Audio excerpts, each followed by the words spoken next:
Hola, mi nombre es Víctor Hugo Flores Ramírez. Bienvenidos al curso de capacitación de CONASAM sobre abuso sexual. El día de hoy vamos a hablar sobre los aspectos legales de la violencia sexual y basada en género en niños, niñas y adolescentes. Previamente a iniciar nuestra plática el día de hoy, me gustaría presentarme con ustedes de manera rápida y puntual. Repito, mi nombre es Víctor Hugo Flores Ramírez, su servidor, soy abogado de profesión. Tengo alguna especialidad relacionada a los ámbitos de sexualidad y educación sexual. Y asimismo, bueno, he incursionado en el ámbito de los derechos sexuales y reproductivos. Actualmente soy director de una asociación civil que tiene por nombre Sexología Jurídica, que es un grupo de especialistas, abogados y abogadas en el campo de los derechos sexuales y reproductivos. Y también soy miembro del Consejo Coordinador a nivel nacional de la Federación Mexicana de Educación Sexual y Sexología y miembro del comité a nivel regional en América Latina de la Federación Latinoamericana de Asociaciones en Educación Sexual.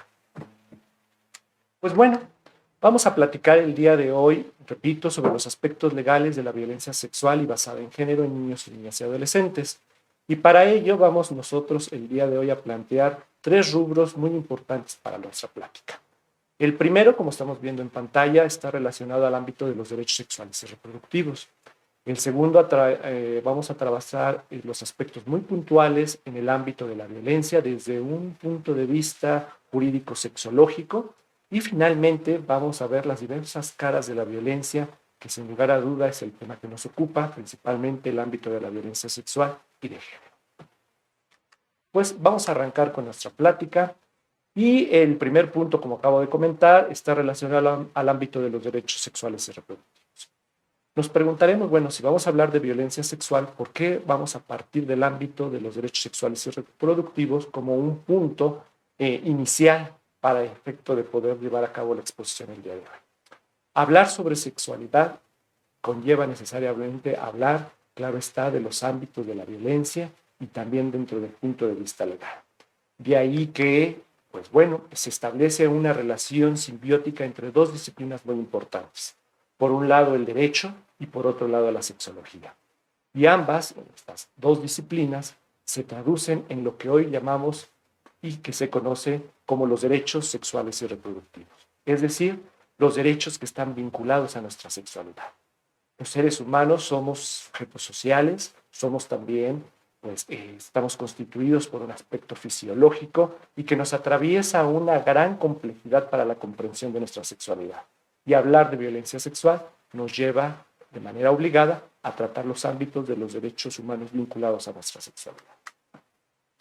De ahí que si partimos de este punto, por un lado tenemos el ámbito del derecho, por otro lado tenemos el aspecto relacionado a la sexología y que en esta lógica, pues ante todo, su objeto de estudio es lo que estamos ahorita comentando, que son los derechos sexuales y reproductivos, y que se llevará a través de un estudio sistemático, un estudio puntual, relacionado a una suerte de metodologías que vamos a ir viendo en el transcurso de esta plática y que ante todo busca que los niños, niñas y adolescentes puedan ejercer libremente no solamente su sexualidad, sino vivir en un ámbito libre de violencia y que puedan tener una plenitud de vida dentro del marco jurídico en el ámbito de los derechos humanos. Sintetizando, digamos, un poco la lámina que acabamos de decir, pues es esta simbiosis entre estas dos grandes disciplinas que nos atraviesan hoy en día. Por un lado, el grupo de sexólogos y sexólogas, este grupo de especialistas multidisciplinarios que abordan el estudio de la sexualidad desde diversos campos, desde diversas ópticas. Y por otro lado, quienes estamos también en esta lógica dentro del mundo jurídico y que en este sentido, pues bueno, se han establecido nuevos estándares importantes para la comprensión de lo que hoy llamamos los derechos sexuales y reproductivos. Pero bueno, nos podemos preguntar, si vamos a hablar sobre los derechos sexuales y reproductivos y de manera puntual sobre los aspectos que son relacionados al ámbito de la violencia sexual, habría que tener presente pues tres documentos muy importantes que nos sirven de una manera sistemática para conocer este abanico de derechos que estamos platicando. Por un lado, pues bueno, tenemos y estamos viendo en pantalla los llamados derechos sexuales o la Declaración de los Derechos Sexuales por parte de la Asociación Mundial de Sexólogos, Y por otro lado también tenemos la Declaración de Derechos Sexuales por otra asociación que ya tiene algunos años, que es la Asociación Internacional de Planificación Familiar. Y finalmente, un aspecto importante que habría que tropicalizar, en este caso a nivel regional, a nivel América Latina, que es la propuesta de la Convención Interamericana de Derechos Humanos. Vamos a ver, abuelo de pájaro, un poco este tema.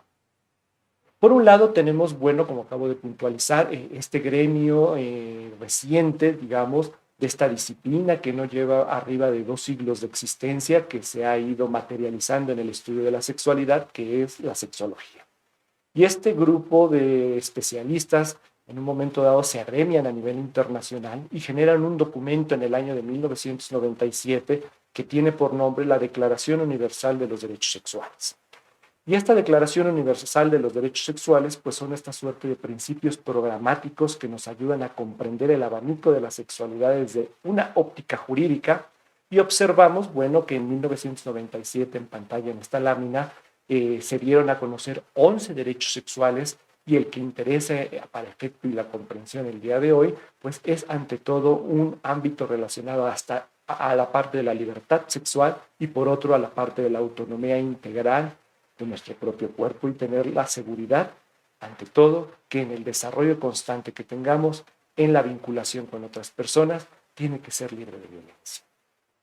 Posteriormente, en el año 2008, en la Asociación Internacional de Planificación Familiar se dio a la labor a través de igual una suerte de gestiones internacionales por parte de especialistas de crear otro documento pragmático que también tiene por nombre pues, una declaración de derechos sexuales por parte de esta asociación, que dicho sea de paso, nace aproximadamente en 1950 en la India, producto, en este caso, de la lucha de los movimientos feministas, para ser más puntuales, por parte de la segunda ola del feminismo. Y esta asociación a nivel internacional también sintetiza a través de este documento que estamos viendo en pantalla, pues estos derechos sexuales y reproductivos. De estos derechos que estamos comentando, me gustaría en este sentido resaltar el derecho que está relacionado al artículo 3, que nuevamente tiene que ver con la seguridad de la persona. La seguridad de la persona es el aspecto coyuntural que nos atraviesa al tema del día de hoy, porque está relacionado, claro está, al ámbito de vivir una sexualidad libre de violencia. Por otro lado, hay una propuesta a nivel regional en este sentido en América Latina, donde diversas organizaciones de la sociedad civil que han trabajado a través de enfoques de derechos humanos, perspectivas de género, pues los temas relacionados también a la sexualidad, pues se dieron a la tarea de generar también un documento programático que se sintetiza, digámoslo así, también el tema de los derechos sexuales y reproductivos. Y esta campaña pues se ha dado difusión desde el año 2010.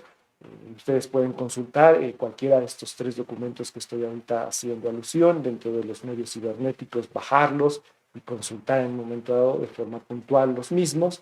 Y a través de ello pues se ha generado también pues el apoyo por parte de organismos internacionales en el ánimo de poder materializar y cristalizar este documento ya en un tratado internacional que tenga por objeto, ante todo, pues una obligatoriedad hacia los estados y esperamos que el día de mañana, a través de las diversas gestiones que se realicen, pues pueda llegar a puerta esta propuesta internacional que todavía en este sentido pues se encuentra en el tintero, estudiándose y trabajándose.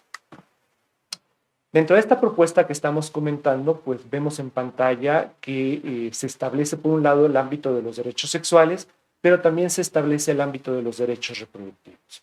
Por cuanto hace a los derechos sexuales, me gusta en este sentido nuevamente resaltar el ámbito del derecho a la libertad y la integridad sexual de las personas. Nuevamente observamos que la parte de la integridad sexual está relacionada con el hecho de vivir una vida libre de violencia. Más adelante, el grupo de sexólogos a nivel internacional por parte de la Asociación Mundial para la Salud Sexual se dio a la tarea de revisar el documento que inicialmente comenté de 1997. Y esto obedece, ante todo, a la necesidad de que pues, el derecho está en constante transformación. El derecho tiene que adecuarse a la realidad social que se está viviendo y como consecuencia de ello, la necesidad, claro está, de hacer una revisión puntual bajo los nuevos esquemas de los paradigmas de derechos humanos y ante todo las realidades sociales que nos atraviesan hoy en día.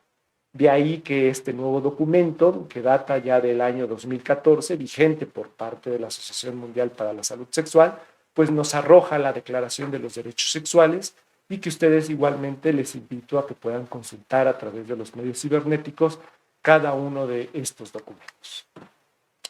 En este documento que estoy comentando del año 2014, que repito es una revisión de los derechos sexuales de 1997, vemos ya de manera, digamos, taxativa, de manera explícita, en el número 5, el derecho a una vida libre de todas las formas de violencia y de coerción.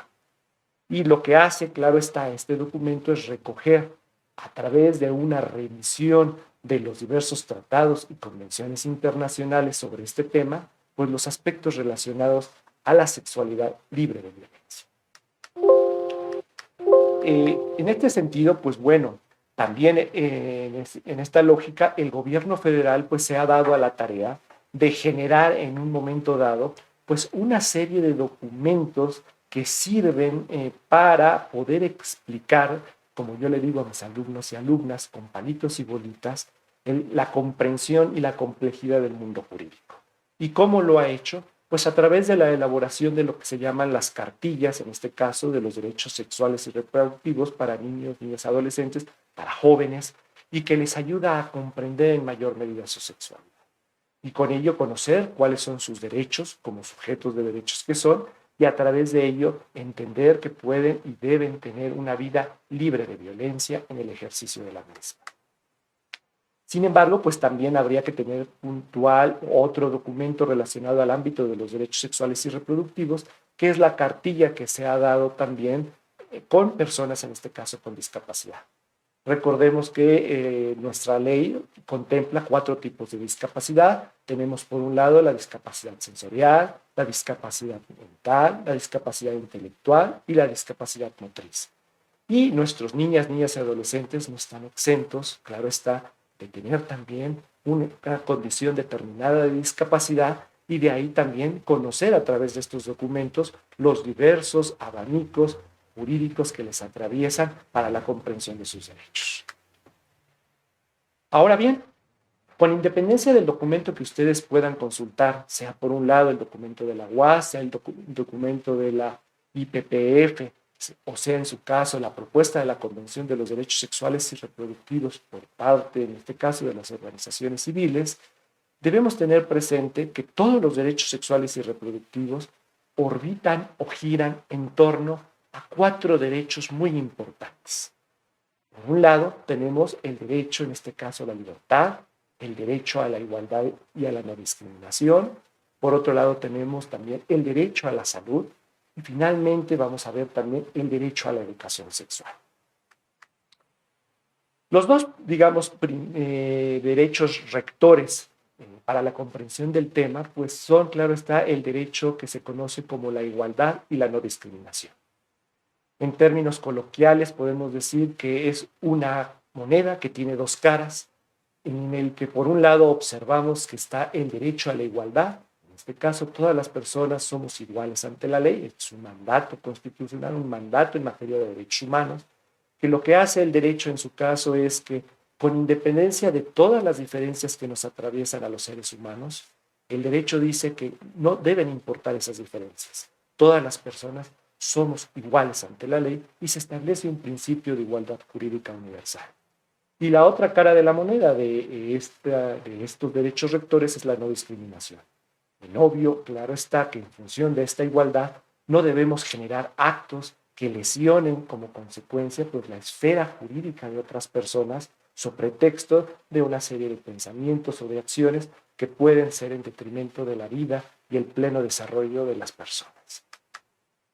Por otro lado, tenemos en este sentido otro derecho rector muy importante, que es el derecho a la libertad.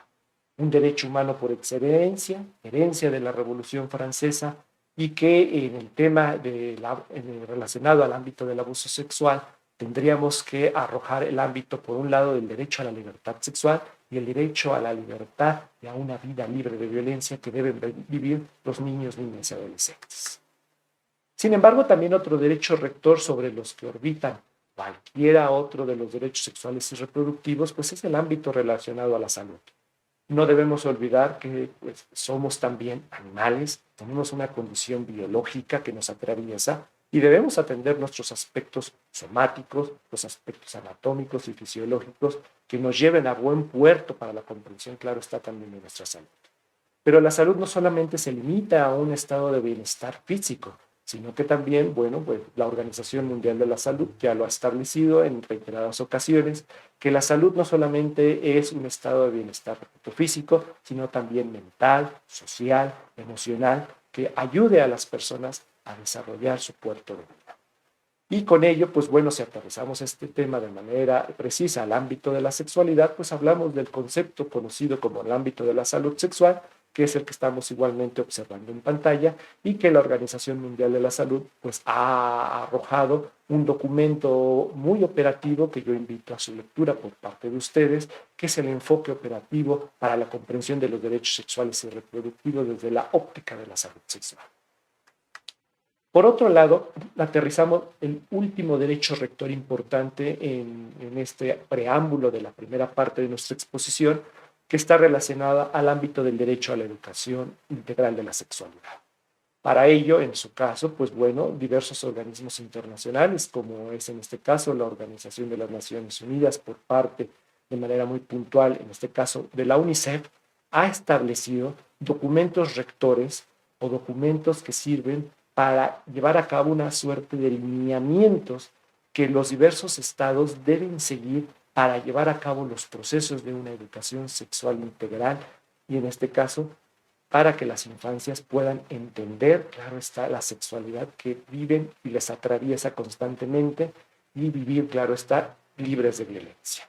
De ahí que, pues bueno, estas orientaciones técnicas internacionales sí constituyen un documento obligatorio para el Estado mexicano y que es de observancia constante hacer una revisión de los mismos para conocer a detalle qué es lo que nos está diciendo la Organización Mundial en este sentido, perdón, la Organización de las Naciones Unidas a través de esta instrumento o esta beta o este brazo que es la UNICEF para la comprensión del tema de niños, niñas y adolescentes.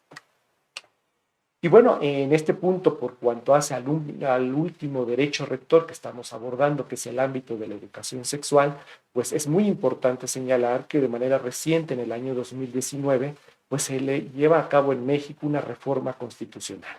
Esto es elevar a rango de derecho humano, a rango de derecho constitucional, la educación sexual integral en este país.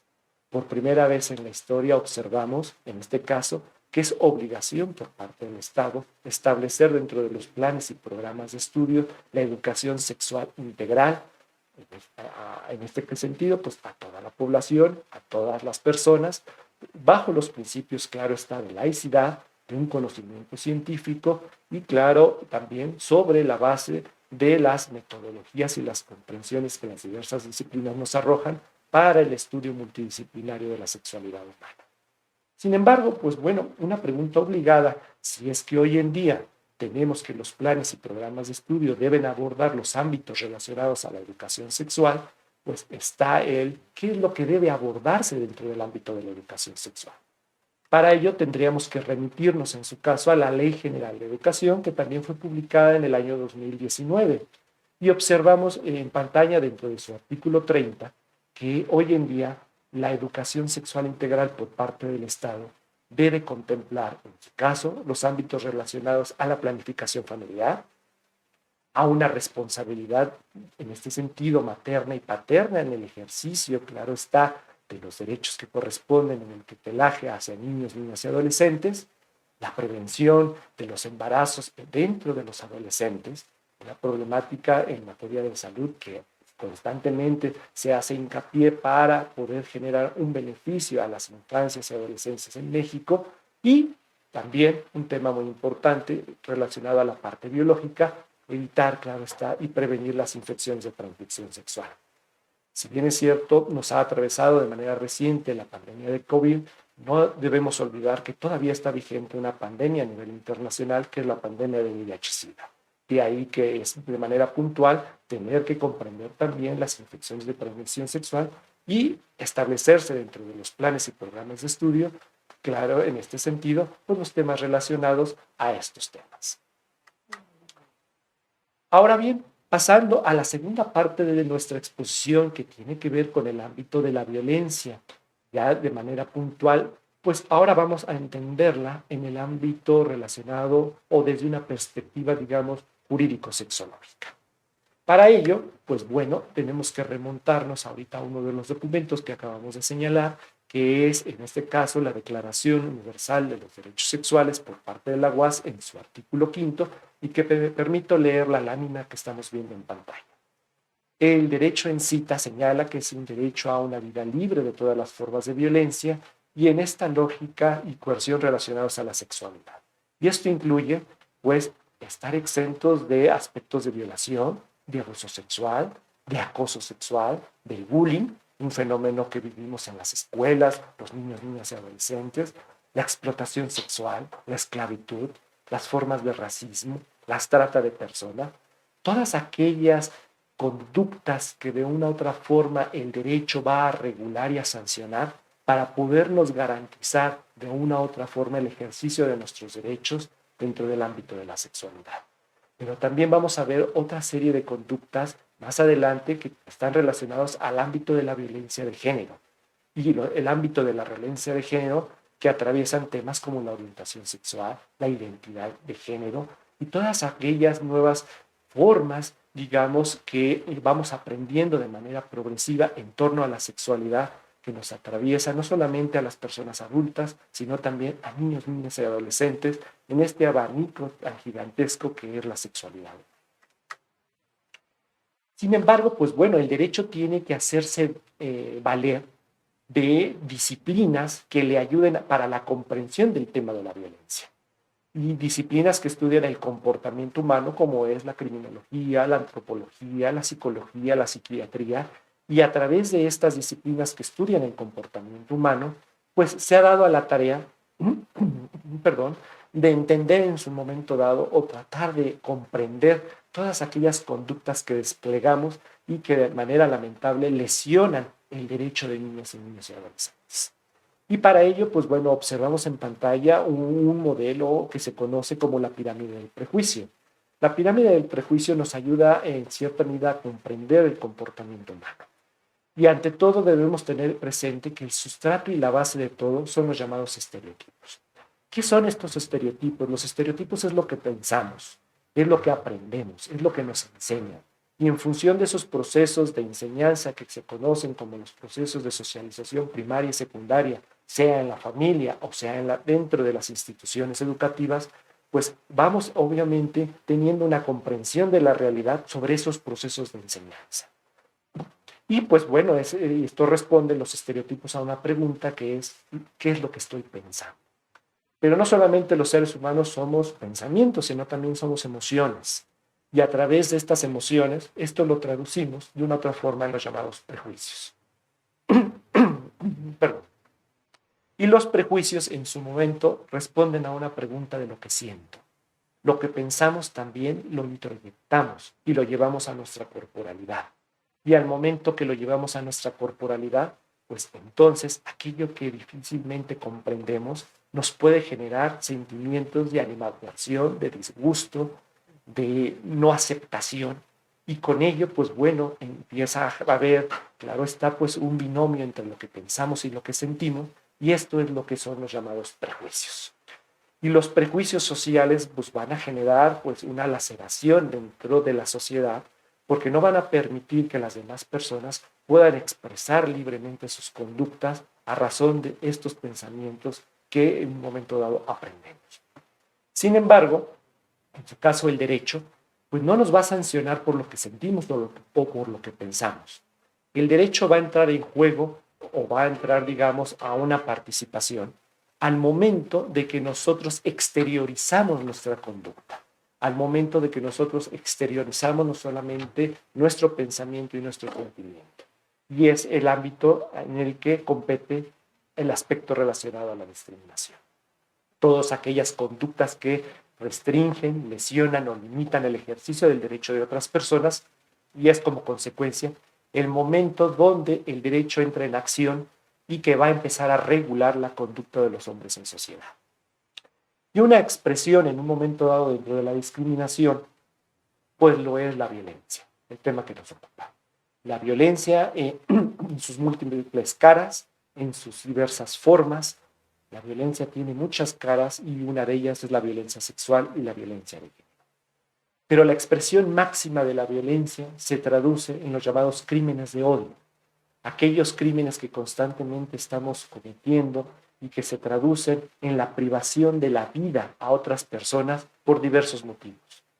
Privamos de la vida a las personas por ser mujeres, privamos de la vida a las personas por ser niños, niñas, adolescentes, privamos de la vida a las personas por su orientación o preferencia sexual, privamos de la vida a las personas por manifestarse con una identidad de género diversa en un momento dado a las normas que regulan socialmente.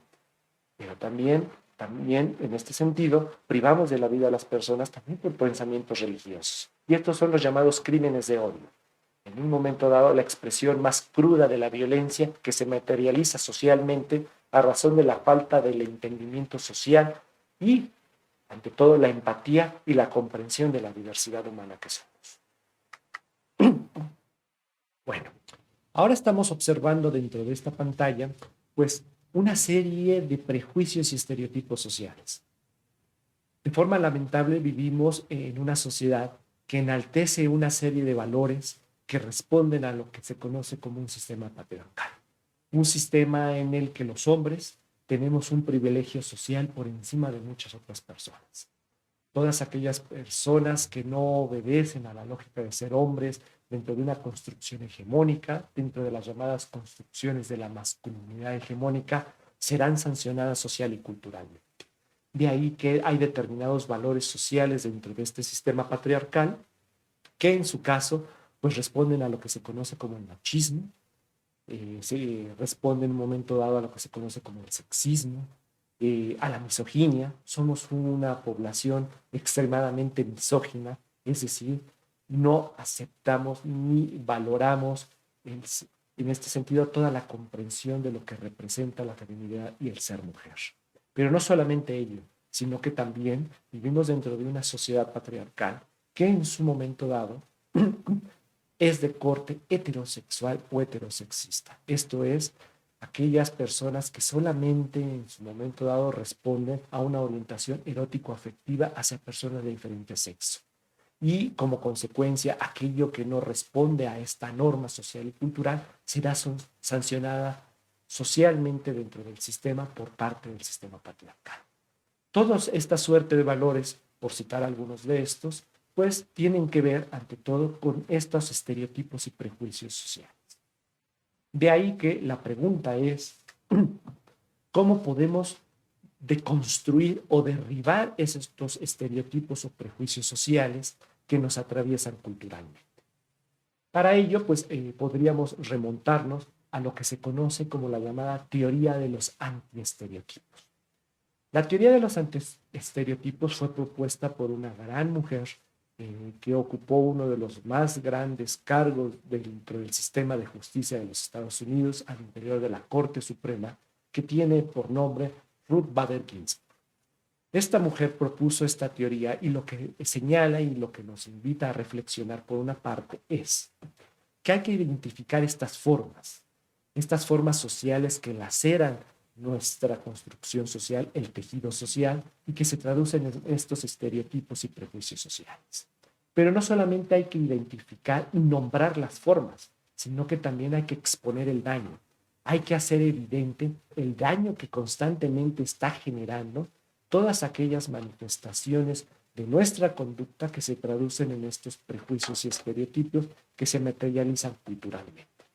Pero no basta solamente exponer un daño o solamente nombrarlo o conocerlo, sino que hay que generar mecanismos para poder derribar estos estereotipos sociales. Y pues la pregunta obligada es, ¿qué mecanismos podemos o qué mecanismos el conocimiento científico o las disciplinas hoy en día nos han arrojado a razón de la evolución del pensamiento del ser humano que nos ayuden a deconstruir estas formas de pensar que laceran, repito, el tejido social.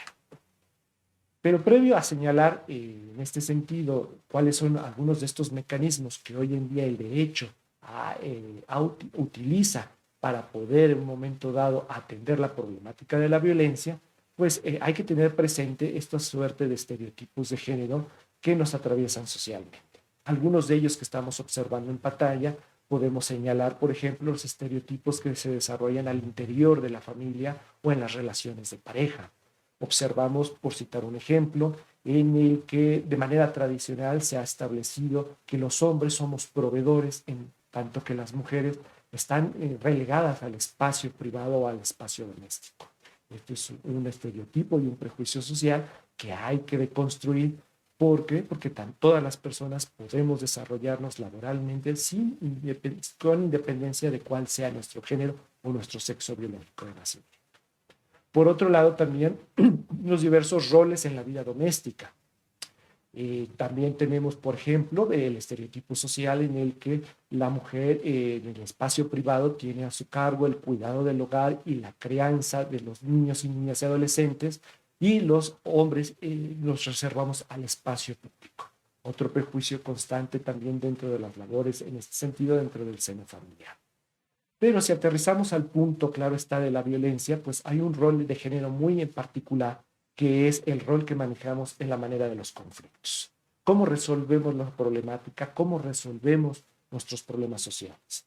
A los hombres se nos ha enseñado social y culturalmente que la violencia es una forma de responder a la resolución de conflictos, en tanto que a las mujeres se les ha enseñado otras formas menos violentas de resolución de conflictos y que atraviesan de una otra forma, en este sentido, pues los estereotipos y los prejuicios sociales.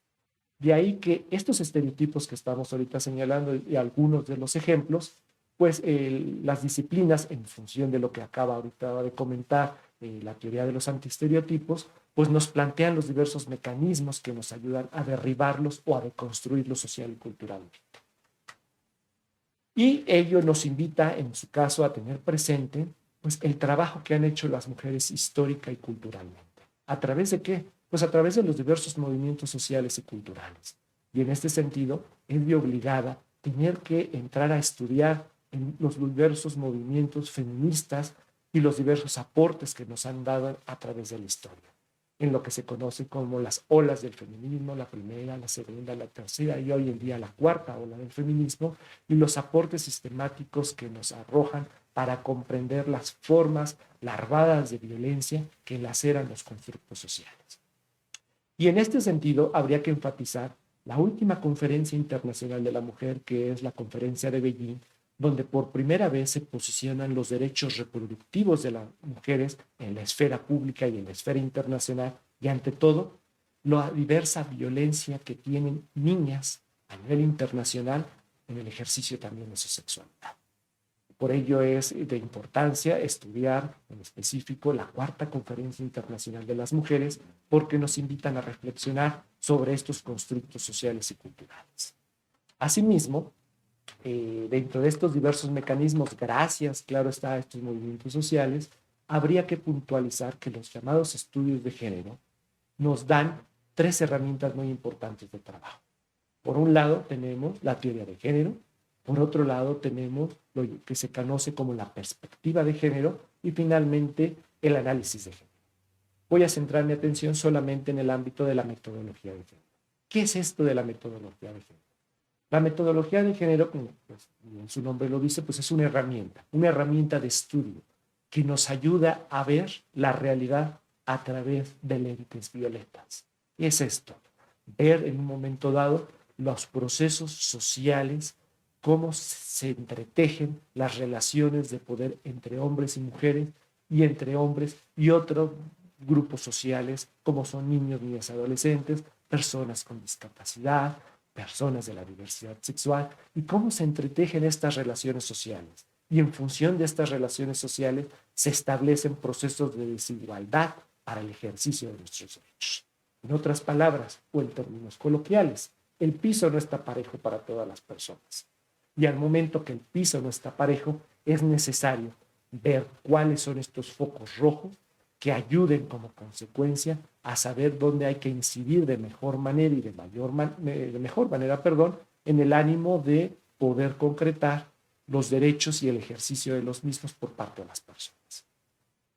Pero no solamente tenemos la metodología de la perspectiva de género, también tenemos la metodología de la interseccionalidad, producto de estos movimientos feministas que estoy comentando.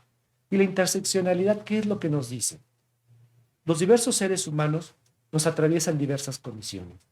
Y acabamos de ver que en el abanico de los derechos rectores, pues nos pueden atravesar aspectos de salud, aspectos en su momento dado, relacionados a una gran pluralidad étnica que México tiene, nos atraviesan la condición de género en tanto un constructo cultural de ser hombre o mujer, nos atraviesa en un momento dado aspectos de discapacidad, y al momento que nos atraviesan diversas condiciones en un solo sujeto, pues es importante también tener presente esto para su estudio. Ejemplo, podemos encontrar que hay niñas que en un momento dado tienen una condición indígena, tienen también una condición de discapacidad y tienen también una condición en un momento dado también de salud, como puede ser en su caso, pues un aspecto relacionado posiblemente dentro de algún adolescente, alguna infección de transmisión sexual, que como consecuencia es necesario analizar en su conjunto para entender obviamente la realidad social que atraviesa a esa persona y poder obviamente entender el ejercicio de sus derechos. Pero no solamente está la perspectiva de género y la interseccionalidad, sino también tenemos otra metodología relacionada para derribar los estereotipos y los prejuicios, que es la metodología de la interculturalidad. Somos, ante todo, una nación pluricultural, somos una nación que estamos orgullosamente compuesta por una gran cantidad de poblaciones indígenas. Tenemos en este sentido un enriquecimiento de nuestros pueblos originarios y que hay que comprender esta cosmovisión de nuestros pueblos indígenas. ¿A través de qué? A través, claro, de los estudios y de los acercamientos que nos permitan entender cómo viven su sexualidad, cómo entienden en un momento dado la comprensión de la realidad en función de lo que se ha dado a llamar la madre tierra. De ahí que es otra metodología importante para su comprensión. Y finalmente tenemos una metodología que es el ámbito del llamado enfoque de los derechos humanos. ¿Qué es esto del enfoque de los derechos humanos?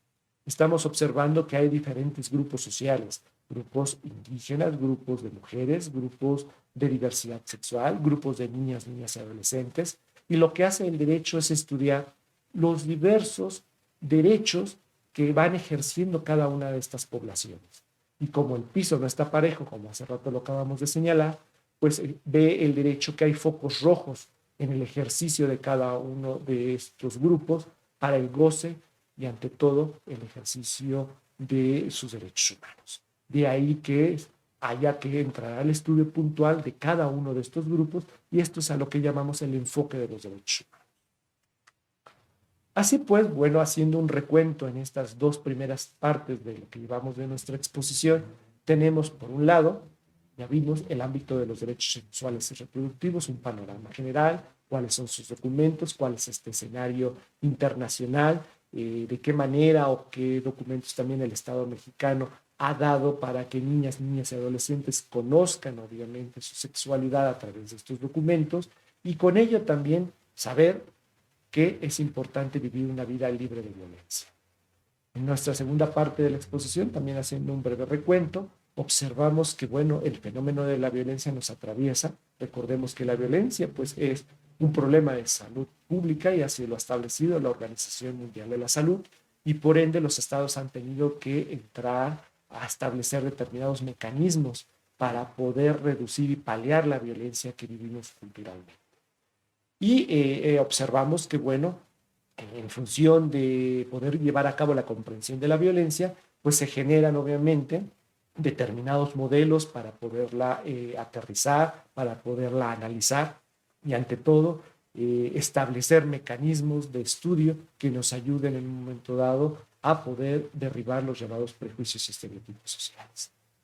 Y con ello, pues bueno, entramos a la tercera y última parte de esta exposición, que es el ámbito que está relacionado a las diversas caras de la violencia que vivimos constantemente. Y dos, de manera muy puntual, que es la llamada violencia sexual y violencia de género.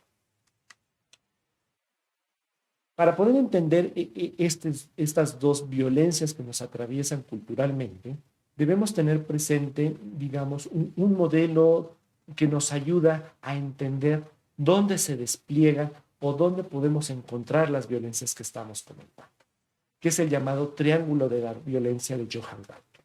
¿Qué es lo que este autor nos dice? Este autor nos señala que existe, por un lado, lo que se llama la violencia directa. La violencia directa, que es pues la violencia que vemos constantemente, las agresiones físicas, las agresiones verbales, son violencias directas, las agresiones psicológicas que vemos constantemente y que se despliegan como conductas del ser humano. Pero si observamos en esta lámina, un poquito usando nuestra imaginación, pensemos que esto es un iceberg, que solamente estamos viendo la punta de toda esta violencia. Pero si nosotros nadamos debajo y en las aguas, vamos a ver que este iceberg es gigantesco y observamos que existen otras formas y otras manifestaciones de violencia. Y una de ellas es la llamada violencia estructural. Y la violencia estructural es aquella que las instituciones ejercen en contra de las personas. Y aquí hablamos de la familia, hablamos de instituciones religiosas, hablamos del Estado, hablamos del derecho. Son aquellas instituciones que también ejercen violencia en contra de las personas y que debemos tener presente en el estudio para poder, en este sentido, entender la violencia sexual y la violencia. Y finalmente tenemos también en esta construcción teórica que nos aporta Johan Galtung la violencia cultural o llamada también violencia simbólica. Esta violencia que ya es como tal el sistema. Todo el sistema nos atraviesa en función de estos prejuicios y estereotipos sociales que hace rato observamos, y con ello pues vemos la necesidad de que constantemente el sistema se tiene que replantear estos escenarios culturales en el ánimo de poder deconstruir aquellas formas que nos laceran socialmente. Sin embargo, si observamos el punto de la violencia estructural, hace rato acabo de comentar que las instituciones ejercen violencia y el derecho también ejerce violencia. Y muestra de ello es que en la evolución histórica que ha tenido nuestro derecho, pues ha generado lamentablemente una serie de normas que no considera a todas las personas por igual. Y de forma lamentable, pues ha habido históricamente dentro de nuestra legislación en el transcurso del tiempo, pues algunos sujetos sociales que no han sido considerados en la plenitud de sus derechos. Y algunos de estos pues son, por ejemplo, las mujeres, son niños, niñas y adolescentes que engloban dentro del concepto de menores de edad, y también personas con una discapacidad mental, personas, en este caso que hace rato vimos, que son poblaciones indígenas, y lamentablemente también personas en una condición de extrema pobreza, que en su caso el derecho ha dado a llamar de manera peyorativa el loco, el indio y el pobre, y que con ello en su caso pues no ha dado los mismos abanicos de posibilidades para el ejercicio de los derechos. En obvio, en este sentido, nuestra atención está centrada a los niños, niñas y adolescentes. ¿Por qué? Porque el derecho se ha venido a cuestionar conforme al nuevo paradigma de derechos humanos, que estos nuevos sujetos son personas y ante todo son titulares de derechos. Los niños, niñas y adolescentes hoy en día, en este nuevo paradigma de derechos humanos, son considerados titulares de derechos. Y con esto, un niño, niña y adolescente debe ser escuchado, su voz debe ser tomada en cuenta para el ejercicio de sus derechos. Y ante todo ser escuchado también cuando el niño, niña y adolescente vive, claro está, problemas de violencia sexual o de género. Y bueno, en este sentido, en este nuevo paradigma del que estamos comentando, pues se dio en el año 2014 la publicación de la nueva Ley General de Niños, Niñas y Adolescentes, y que a través de este instrumento jurídico lo que se busca es garantizar el ejercicio de los niños, niñas y adolescentes. Entre ellos, claro está, repito, el derecho a vivir a una vida libre de violencia. Y por ello, pues es importante quien tenga oportunidad de dar lectura a esta ley, porque puntualiza de una u otra forma el abanico y el repertorio tan grande de derechos que tienen y que debemos observar las personas adultas, pero también las instituciones y claro está, también el Estado. Por ello es que también en este sentido, pues el Estado se ha dado a la tarea de generar generar instituciones que tengan por propósito velar para el cumplimiento de los derechos de niñas y niños y adolescentes. Y en este sentido, pues se ha gestado el llamado Sistema Nacional de Protección Integral de Niños, Niñas y Adolescentes, que tiene, entre otras misiones o entre otras tareas, el poder diseñar, estudiar las llamadas políticas públicas. Recordemos que las políticas públicas no son más que la manera a través de las cuales las personas materializamos el ejercicio de nuestros derechos. De ahí que, bueno, estas instituciones técnicamente pues hagan una revisión de esto que se llaman políticas públicas.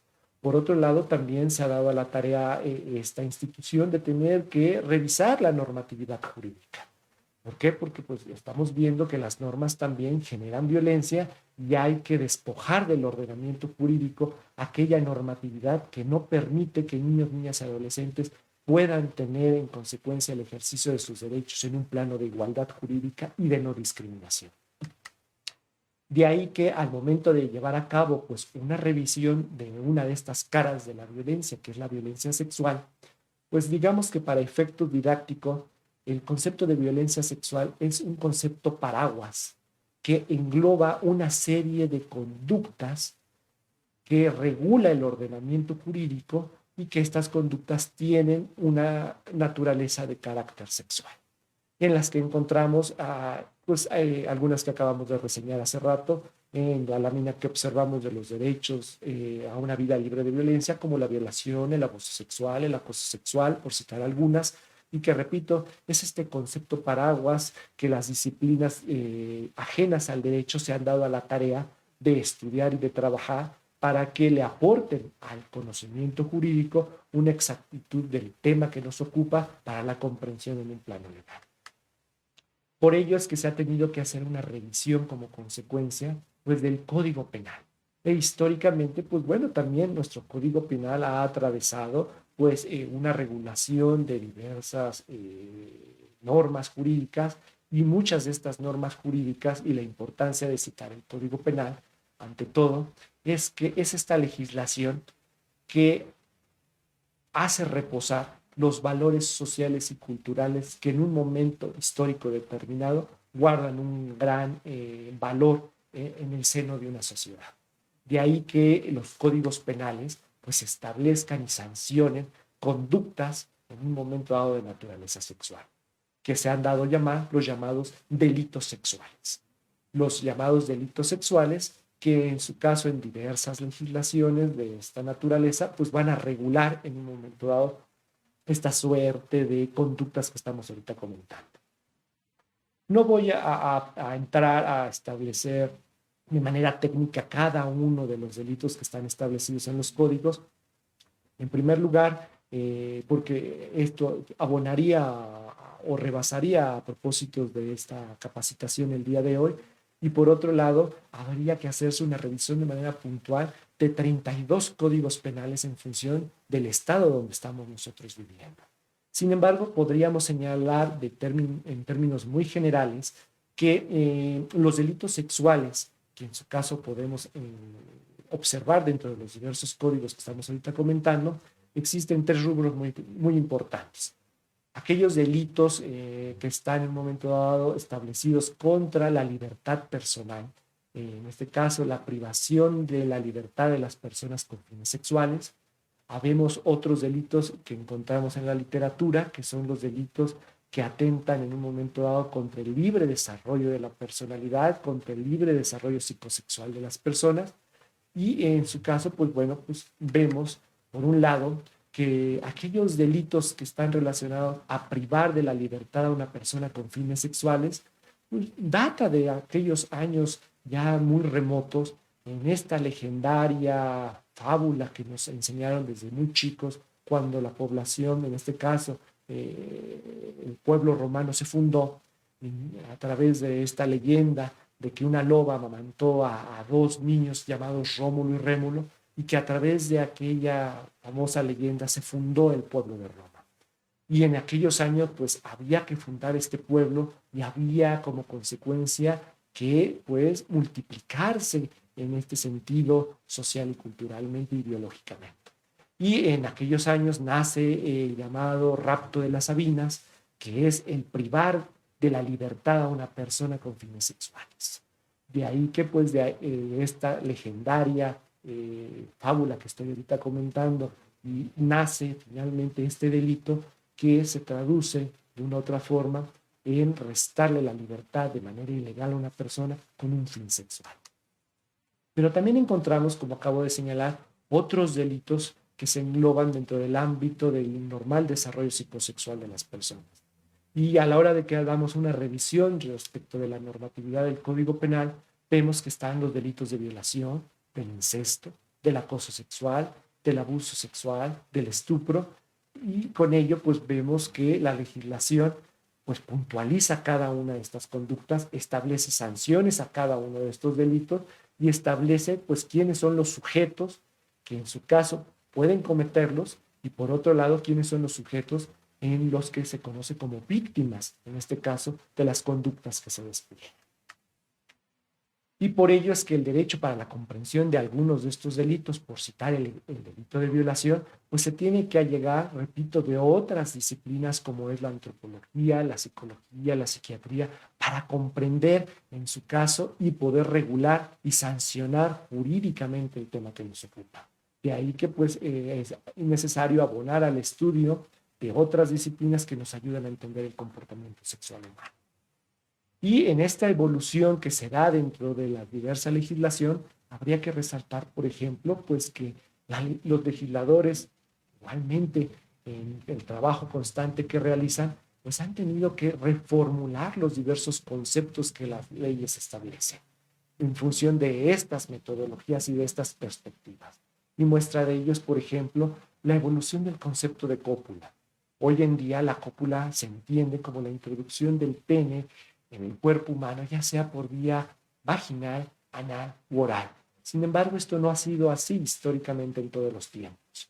De ahí que, repito, el derecho constantemente lleva a una revaloración de las normas jurídicas en función, claro está, del aprendizaje constante multidisciplinario que se hace para la comprensión en un momento dado de los temas de la violencia sexual.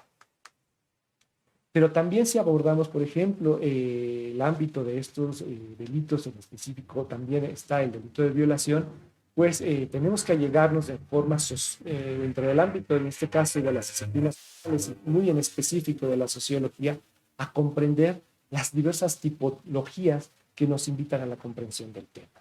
Y podemos observar en pantalla una tipología muy puntual que es la violación también que se sitúa en la población de la infancia, en la población de niños, niñas y adolescentes de manera lamentable. De ahí que pues también la legislación penal entre a regular aquellas conductas que laceran en un momento dado a la infancia en función de, claro está, de este abanico y repertorio de los derechos humanos. Pero también observamos delitos más complejos, delitos que en su caso también regula la legislación de nuestros códigos penales y que observamos el turismo sexual, la pornografía, la trata de personas, perdón, y que como consecuencia de esto, pues la legislación tiene que hacerse valer de una serie de herramientas institucionales para poder combatir como consecuencia la violencia que se genera de manera puntual a niños, niñas y adolescentes. Y que pues son aspectos complejos desde el punto de vista técnico-jurídico, porque entran también en juego pues leyes relacionadas con la delincuencia organizada, donde de forma lamentable pues también se atenta y se vulnera contra niños, niñas y adolescentes. Sin embargo, pues también no solamente vemos la parte de la violencia sexual, sino también observamos la parte de la violencia de género como otra cara de la moneda que estamos observando. La violencia de género, que no solamente hablar de violencia de género es hablar de mujeres, es hablar como consecuencia de toda la pluralidad de personas que socialmente estamos en un, digamos, en un momento geográfico determinado, que en este caso, pues es México. Y la violencia de género que observamos dentro de nuestro país, pues está dirigida a la población de mujeres, a la población de niños, niñas y adolescentes, a la población de grupos en situación, de lo que se ha dado a llamar grupos en situación de vulnerabilidad o minorías en estrés desde el punto de vista epidemiológico o médico, y que con ello, pues el derecho tiene que atender para poder abatir esta problemática social y cultural. De ahí que, pues bueno, la ley general para vivir una vida libre de violencia de las mujeres, de una manera muy sistemática, de una manera muy pragmática, nos establece, por un lado, cuáles son las tipologías, o sea, los tipos de violencias que observamos, y por otro lado, las llamadas modalidades, es decir, la sede o el lugar donde se despliega la violencia. Por tipologías, pues podemos observar la violencia psicológica, física, económica. También podemos ejercer violencia económica en función de quién tiene el mayor número de ingreso dentro de una familia, quién detenta el poder económico dentro de la familia. Aquí vemos una violencia económica. Por citar un ejemplo, observamos, claro, está también la violencia sexual, la violencia feminicida. Hace rato vimos que la expresión más cruda de la violencia es la privación de la vida, y en este sentido, pues observamos la violencia feminicida. Pero por otro lado, también acabo de señalar que observamos las modalidades de la violencia. No solamente son estos tipos de violencia, sino dónde se despliega la violencia. Y desplegamos esta violencia, claro, está también en el ámbito familiar, en el ámbito laboral, en las instituciones, en el ámbito, claro, está también digital. Hoy en día, pues nuestra conducta no está exenta de rebasar también la sede digital, la sede en este mundo posmoderno, que es el ámbito cibernético, donde también los seres humanos desplegamos violencia. De ahí que hoy en día, pues la ley también ha tenido que entrar a regular en una sede virtual la conducta que desplegamos, y que la cera, claro, está también las infancias en nuestro país. Y dentro del ámbito, claro, en este sentido relacionado al ámbito de la violencia de género, habría que puntualizar en esta lógica un tema muy puntual y que puede por momentos pues despertar una serie de ideas, de pensamientos en función de la historia de vida que nos atraviesa cada una y en función de nuestros procesos educativos. Y es el ámbito, en este sentido, de la llamada diversidad sexual. Debemos entender, como comentamos hace rato, que los seres humanos pues somos diversos, y la diversidad humana es muy grande, y claro está también la diversidad sexual. Todas las personas no somos iguales, somos diferentes, pero comentamos hace rato que el derecho ante esta gran pluralidad que somos los seres humanos establece un principio universal, que es el principio de igualdad jurídica, que, repito, establece el piso parejo en términos de que todas las personas somos iguales ante la ley, con independencia de las diferencias que nos atraviesan. Y observamos en un momento dado que los seres humanos atraviesan las diferencias pues por el color de nuestra piel, nos atraviesan diferencias por nuestra edad, nos atraviesan diferencias por nuestro género, nos atraviesan nuestras diferencias por nuestro sexo biológico. Vemos machos y hembras biológicas, nos construimos en hombres o mujeres social o culturalmente. Y hoy en día también estas realidades son cuestionadas, donde hoy observamos también diversas manifestaciones que no obedecen a estos constructos sociales solamente en lo que hemos conocido social y culturalmente, en lo que es ser hombre y lo que es ser mujer. Y por ello también tenemos en este sentido diferencias en las expresiones de nuestra sexualidad. Y por ello entra el ámbito relacionado a las orientaciones sexuales. Y las orientaciones sexuales y la identidad de género también atraviesa a niñas y niños adolescentes. Existe una gran diversidad sexual también en nuestras infancias, y que en el sentido, claro está, de lo que acabamos de señalar, que son sujetos de derechos en este nuevo paradigma de derechos humanos, debemos respetar en esta lógica a la gran diversidad de nuestras infancias. Por ello es que pues, se han establecido por parte de los legisladores pues una serie de mecanismos para proteger la violencia de género que se despliega hacia las infancias que no obedecen a esta lógica de una heterosexualidad. Recordemos que la heterosexualidad no es más que la atracción erótico-afectiva que las personas podemos tener hacia personas de un sexo o género diferente, en tanto que las personas homosexuales son aquellas personas que sienten una atracción erótico-afectiva o sexual hacia personas de su mismo sexo o género. Y también tenemos otra orientación sexual que está avalada por la Organización Mundial de la Salud, que es la bisexualidad, que es también esta atracción erótico-sexual sexual y afectiva, perdón, hacia personas de ambos sexos o géneros. Y ello, pues bueno, observamos que existe dentro de las infancias en este sentido. Por ello es que, repito, pues el legislador ha generado mecanismos para que no se violenten las infancias. ¿Por qué? Porque en función de nuestros constructos sociales, y hace rato observamos, en función de nuestros estereotipos y prejuicios, pretendemos cambiar la orientación sexual de los niños, niñas y adolescentes, modificar las construcciones de cómo se construye su sexualidad. Y esto hoy en día, en términos del nuevo paradigma constitucional de derechos humanos, es violatorio de los derechos humanos de niños, niñas y adolescentes. ¿Por qué? Porque estamos lesionando el desarrollo psicosexual pleno de las infancias en función de una expresión de la sexualidad más que somos los seres humanos. De ahí que se han generado pues, los llamados, digamos, reformas a algunos códigos penales, como también los pronunciamientos que se han hecho a nivel federal, en este sentido, de prohibir en este país aquellas prácticas que tengan por propósito generar una corrección o modificación a las orientaciones sexuales.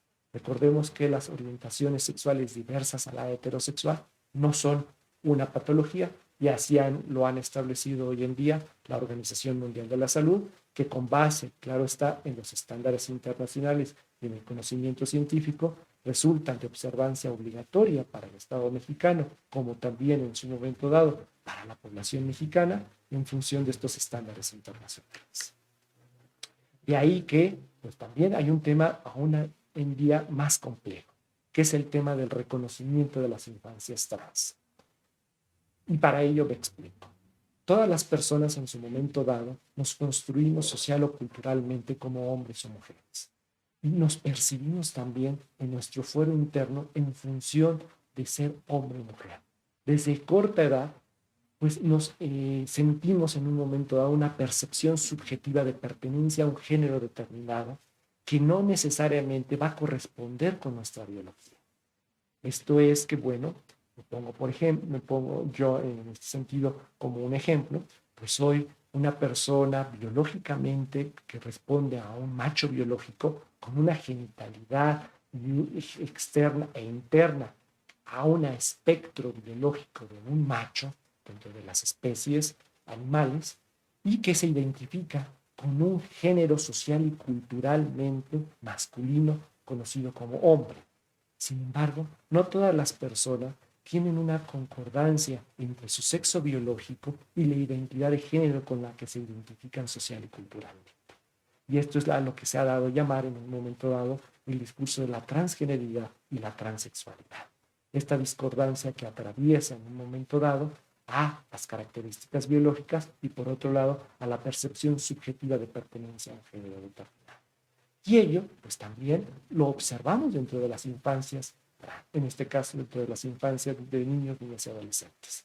De ahí que el Estado, ante el reconocimiento de esta pluralidad de seres humanos que somos, pues ha tenido a bien reconocer lo que se llama el reconocimiento jurídico de las infancias, a través de determinados mecanismos legales que lo que posibilitan es que los niños y niñas y adolescentes, a través de quienes detentan la patria potestad, puedan llevar a cabo el cambio de su identidad jurídica.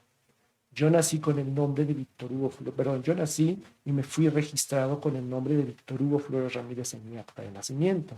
Sin embargo, si yo me reivindicara como una persona con género femenino y me reivindico con un nombre, digamos, como Sofía, yo necesito que en mi acta de nacimiento aparezca el nombre con el que me reivindico en función de esta identidad de género diversa, mi sexo biológico. Y por ello es que se tiene que cambiar el acta de nacimiento.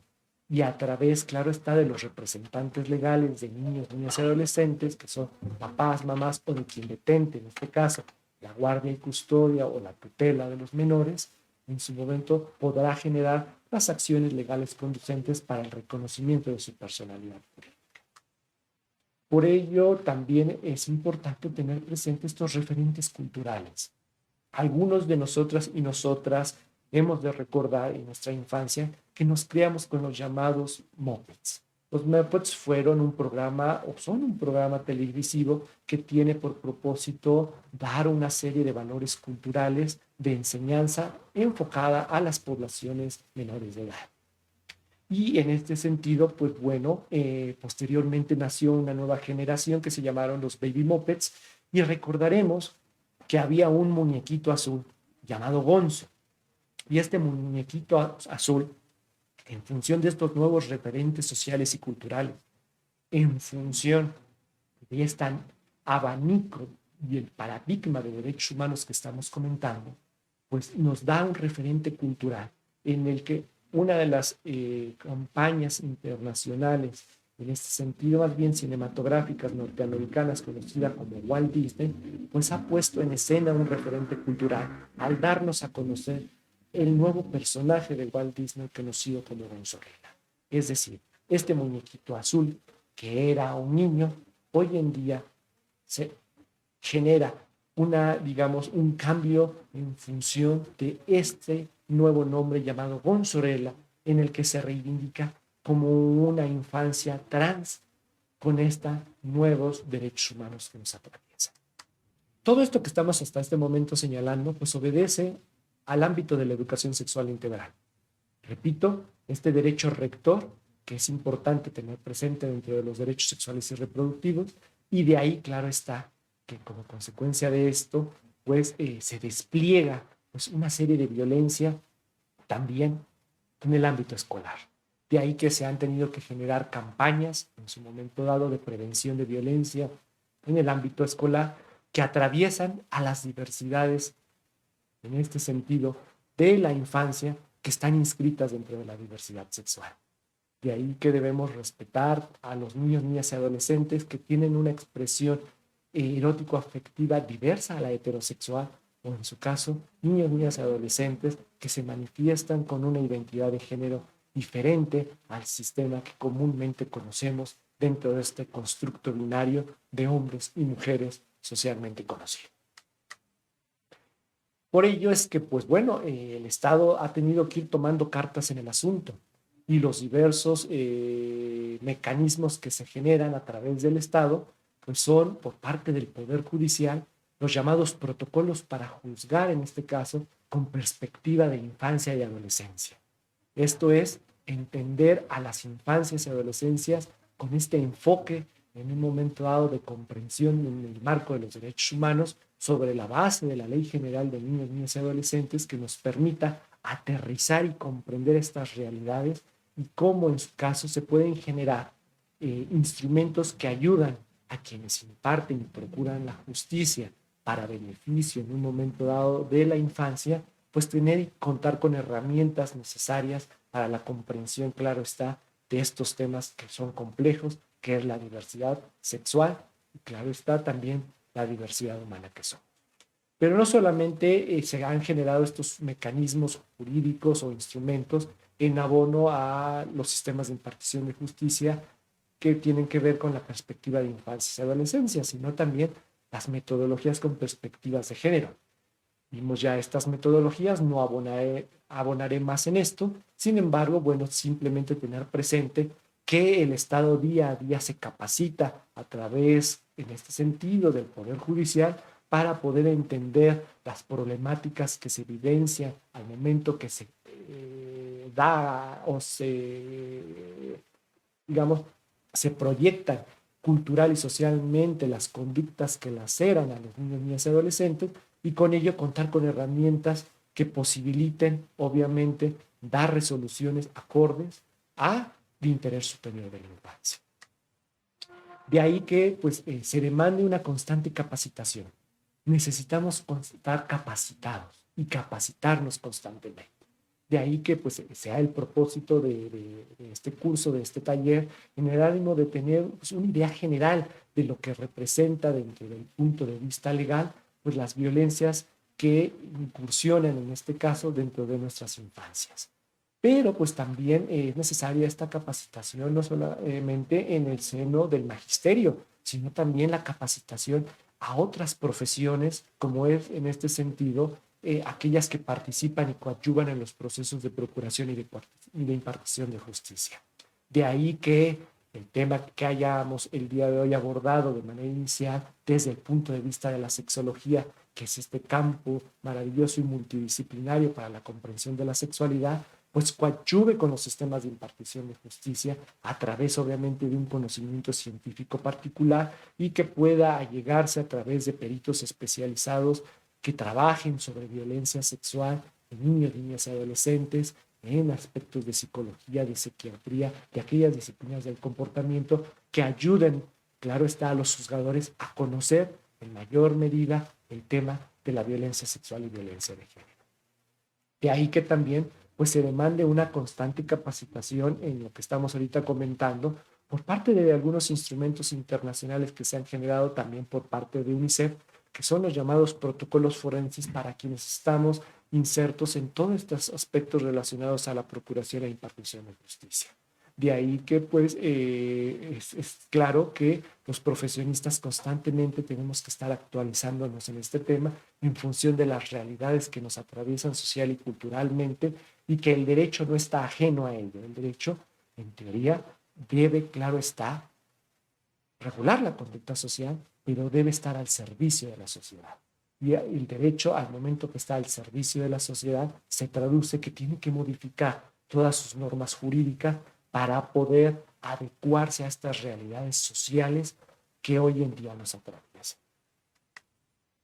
De ahí que, pues bueno, se hayan generado dentro de estos acervos, digamos, jurídicos, dentro de los sistemas de impartición de justicia y procuración, pues algunas sentencias importantes que ha dado el máximo tribunal de justicia de este país, que abonan a la comprensión de la violencia, en este caso sexual, hacia niños, niñas y adolescentes, y por ello es que pues establecen estándares muy particulares a través de los cuales pues las instituciones como los ministerios públicos, como los jueces, como las instituciones o las personas, perdón, que trabajan al interior de estas instituciones puedan allegarse en este sentido, pues de, si no un manual, al menos determinados estándares y principios que les ayuden a entender estas problemáticas de violencia que nos atraviesan social y culturalmente.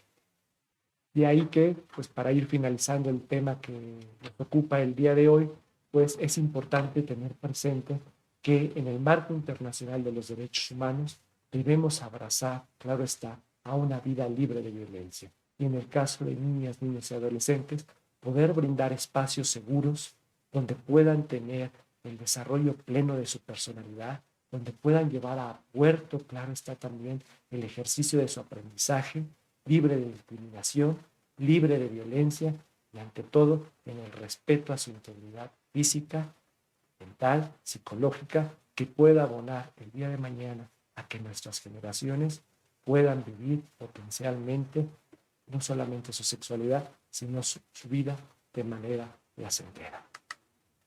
De ahí que ustedes verán, y con esto concluyo mi participación con ustedes, más adelante y tendrán una clase muy particular en la que entrarán a estudiar ustedes el protocolo para la prevención del abuso sexual de niñas, niñas y adolescentes, documento que ha emitido el gobierno para que podamos tener mayores herramientas en la comprensión de nuestro tema. De mi parte, esto. Gracias.